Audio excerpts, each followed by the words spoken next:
Like, imagine you are the strongest being in the world and you are about to kill your arch nemesis in front of the entire world, only to get jumped by a 15-year-old with anger issues.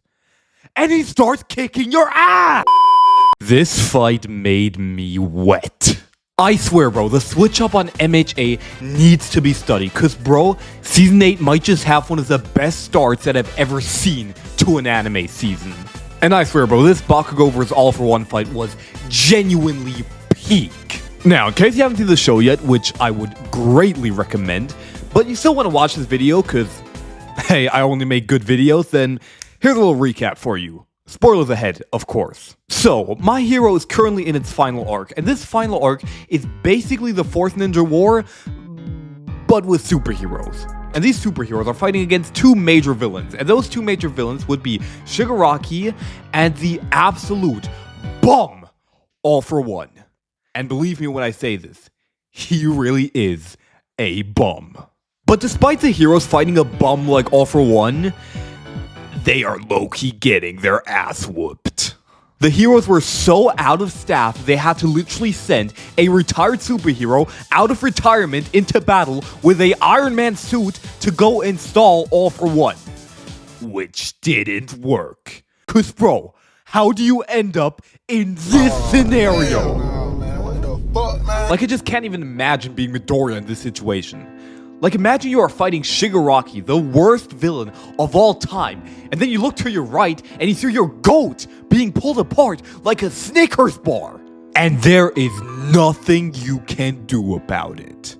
This might just be bottom 10 situations of all time to be in. So here we are. All For One is literally pulling All Might apart with the whole world watching. Literally caught in 4K. And there's nothing Midoriya can do to save him. No one can save him. Not the US military, not Gentle, no one is coming to save All Might.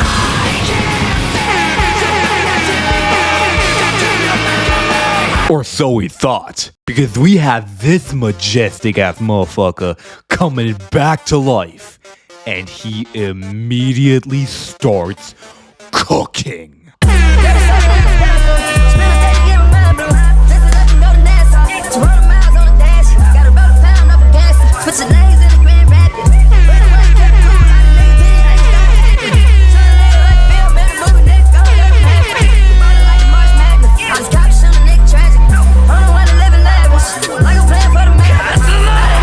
I swear, bro, that sequence right there might have just been top 10 sequence in all of My Hero Academia. The animation was so crisp, and especially that instant lock-in from Bakugo and Deku. Them boys looked at each other once, and they knew the task at hand. Save the goat. And that's exactly what Bakugo did. Literally left All For One amputated. Bakugo drops off All Might like a DHL package at this building, to which All Might gives Bakugo his metal arm. And Bakugo responds with his cutie patootie ass smile. All For One sees this and his bitch ass decides he doesn't want to smoke, and he decides to go to Shigaraki. But Bakugo ain't having none of it. So he teleports to All For One with this nasty ass post talking about some I am your final boss before face palming his ass into the ground. And after this, we get this absolutely goated adaptation of the Go Beyond panel. I swear, I've seen so many dumbasses complaining online that it wasn't accurate or done well enough. Like, bro, they aren't adapting this colored panel, they're adapting this. Like, bro, do you genuinely think it looked like this in the manga? No, it didn't, so stop making dumb criticism. Now, since ignoring Bakugo didn't work the first time, this genius's idea is to just try it again. Cause hey, it might just work the second time. And guess what? It did not. It could not have gone more wrong. Cause this demon child literally sets his eyes on All For One's booty cheeks and starts exploding his way through buildings, tearing through his internal organs just to catch up to All For One. While laughing! I swear, if this were my opponent, I am going home, bro. Like, dude, he is literally hitting the Honored One pose! Get me out of here! Bakugo blasts All For One's shit so hard he literally hits that one skeleton pose. Like, bro, this shit was genuinely frying me. After getting cooked this hard, All For One genuinely starts tweaking out. And bro, I'm sorry, but I cannot blame him. Like, imagine you are the strongest being in the world and you are about to kill your arch nemesis in front of the entire world. Something you've been craving to do for decades, only to get jumped by a 15-year-old with anger issues. And he starts kicking your ass. Look, I think All For One's a bum, but hey, this is a valid crash out. While All For One is crashing out, Bakugo hits this nasty name drop, which ends episode 3. Which brings us to episode 4. Episode 4 starts off with All For One's backstory, during which we find out that the first thing that this bum did after being born was eat his mama. I swear, from the moment that this unloved loser was born, he was beyond saving. Like, this boy is genuinely 2 years old and he is going around murking everybody because why not, you know? Something else that we find out during this flashback is how All For One got the nickname Demon Lord. And I just gotta say, Demon Lord has to be the most uninspired, boring, lame-ass nickname that I've ever heard in my entire life. The bad guy would genuinely be a more creative nickname than the Demon Lord. Like, bro, Zibao, genuinely. And the story for how he got his nickname was that his little brother was reading these superhero comics, and All For One peeked in and saw this picture of the Demon Lord and said, hey, I want to be like that guy. I want to be the guy that looks extremely edgy, says edgy shit, and ends up getting his ass whooped. And as we fade back to the current timeline, we realize that that's exactly what's gonna happen. All For One comes to the conclusion that if he fights Bakugo, he will genuinely get cooked alive.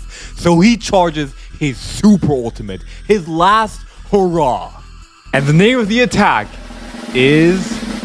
Boy, I'm gonna have to take a deep breath for this one. Omnifactor Unleash All For One Go. What a dogshit name for a final attack. So while this big-ass turd is charging at Bakugo, he pulls a 200 IQ move.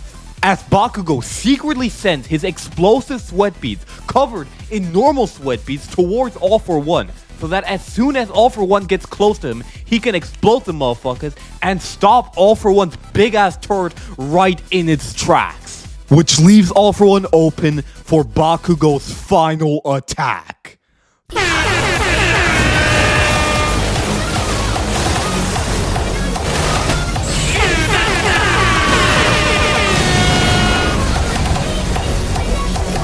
This attack literally starts cooking All For One from the inside out.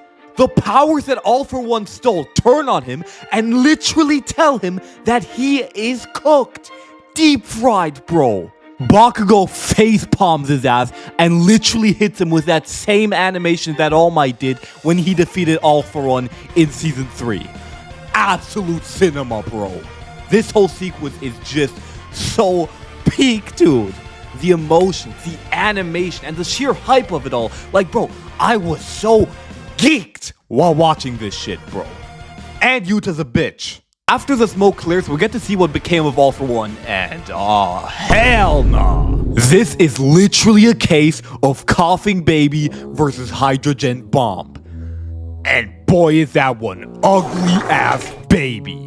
This little fucker tries to sneak attack Bakugo, but he ain't having none of it, as he catches that shit with his teeth on some gangster shit.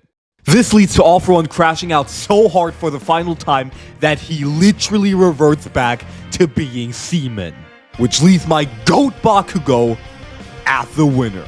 Bakugo lies down and hits the All Might pose, entrusting the rest to Midoriya. And yeah, that was Bakugo vs. All For One. These last 2 episodes were absolute cinema, and the next one looks insane as well. After doing 4 videos straight on Naruto, I decided I wanted to do something a little different, so I just went over to good old My Hero Academia, and hey, I hope y'all enjoyed it. In case y'all want to see me also cover the Deku vs Shigaraki fight, then please let me know, I'd be glad to do so. But yeah, until then, I wish you all a good night.